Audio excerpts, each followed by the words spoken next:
स्वागत है आप सबका हमारे चैनल दी अपिक रीडर में।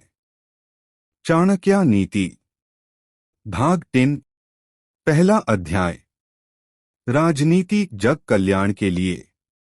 ततः संप्रवक्ष्यामि लोकाना हितकाम्या येन विज्ञान मात्रेण सर्वज्ञत्वं प्रपद्यते। मैं चाणक्य लोगों की भलाई की इच्छा से अर्थात लोकहितार्थ राजनीति के उस रहस्य वाले पक्ष को प्रस्तुत करूंगा जिसे केवल जान लेने मात्र से ही व्यक्ति स्वयं को सर्वज्ञ समझ सकता है। स्पष्ट है कि राजनीति के सिद्धांत अपनाना उतना महत्वपूर्ण नहीं जितना कि उनको समझना जानना कि वे क्या हैं और उनका प्रभाव क्या हो सकता है। इसलिए उनके नीतिशास्त्र का पारायण करने वाला व्यक्ति राजनीति का पंडित हो सकता है। इसलिए आत्मकल्याण ही नहीं जग कल्याण के लिए राजनीति को जानना बहुत जरूरी है। शिक्षा सुपात्र की। मूर्वशिष्योपदेशेन दुष्श्रीभ्येन च दुखितः संप्रयोगेन पदितो जीवसीति। मूर्ख शिष्य को पढ़ाने से, उपदेश देने से, दुष्ट स्त्री का भरपोषण करने से तथा दुखी लोगों का साथ करने से विद्वान व्यक्ति भी दुखी होता है। यानी कह सकते हैं कि चाहे कोई भी कितना ही समझदार क्यों न हो, किंतु मूर्ख शिष्य को पढ़ने पर, दुष्ट स्त्री के साथ जीवन बिताने पर तथा दुखियों रोगियों के बीच में रहने पर विद्वान व्यक्ति भी दुखी हो ही जाता है। साधारण आदमी की तो बात ही क्या। आत्म नीति यही कहती है कि मूर्ख शिष्य को शिक्षा नहीं देनी चाहिए, दुष्ट स्त्री से संबंध नहीं रखना चाहिए, बल्कि उससे दूर ही रहना चाहिए और दुखी व्यक्तियों के बीच में नहीं रहना चाहिए।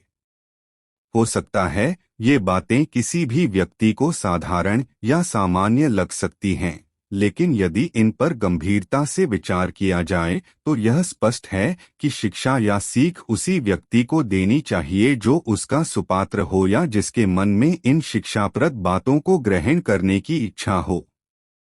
आप जानते हैं कि एक बार वर्षा से भीगते बंदर को बया चिड़िया ने घोंसला बनाने की शिक्षा दी, लेकिन बंदर उसकी इस सीख के योग्य नहीं था। झुंझलाए हुए बंदर ने बया का ही घोंसला उजाड़ डाला।